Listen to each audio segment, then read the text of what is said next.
കണ്ണൂർ മട്ടന്നൂർ കോളാരിയിൽ മണ്ണിടിഞ്ഞു വീണ ഒരു തൊഴിലാളി മരിച്ചിരിക്കുന്നു. ഒരാൾക്ക് ഗുരുതരമായി പരിക്കേറ്റിട്ടുണ്ട്. കുടിവെള്ള വിതരണ പൈപ്പിടുന്ന തൊഴിലാളികളാണ് അപകടത്തിൽപ്പെട്ടത്. കീഴ്പള്ളി സ്വദേശി മനീഷാണ് മരിച്ചത്. ചെറുപുഴ സ്വദേശി തങ്കച്ചനാണ് പരിക്കേറ്റിരിക്കുന്നത്. ഫിലിക്സ് വിവരങ്ങളുമായിട്ടുണ്ട്. ഫിലിക്സ്, ഈ മണ്ണിടിഞ്ഞു വീഴാനിടയായിട്ടുള്ള സാഹചര്യം എന്തായിരുന്നു? പരിക്കേറ്റ ആളുടെ ആരോഗ്യാവസ്ഥ എങ്ങനെയാണിപ്പോൾ? കുടിവെള്ള പൈപ്പ് പദ്ധതിയുടെ ഭാഗമായാണ് ഈ മണ്ണ് തുറന്ന് അവിടെ പൈപ്പ് ഇടുന്നത്. അത് ആ പ്രവൃത്തി നടന്നുകൊണ്ടിരിക്കുകയാണ്. ഒരു വീടിന്റെ മതിലാണ്. ആ മതിലിടിഞ്ഞ് ഇവരുടെ ദേഹത്തേക്ക് വന്ന് വീണത്.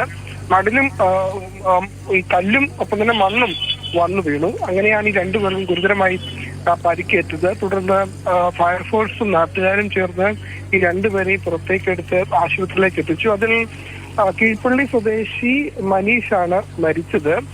ഒപ്പം തന്നെ ഗുരുതരമായി പരിക്കേറ്റ മറ്റൊരാൾ ചെറുപുഴ സ്വദേശി തങ്കച്ചൻ, ഇയാളെയും കണ്ണൂരിലെ സ്വകാര്യ ആശുപത്രിയിൽ പ്രവേശിപ്പിച്ചിട്ടുണ്ട്. ഇതിൽ ഈ തങ്കച്ചന്റെയും പരിക്ക് ഗുരുതരമാണ് എന്നതാണ് നമുക്കിപ്പോൾ മനസ്സിലാക്കാൻ കഴിയുന്നത്. ഏതായാലും ദാരുണമായ അപകടമാണ് ഉണ്ടായത്. ഇത് മട്ടന്നൂർ നഗരസഭയ്ക്ക് കീഴിലുള്ള സ്ഥലമാണ്.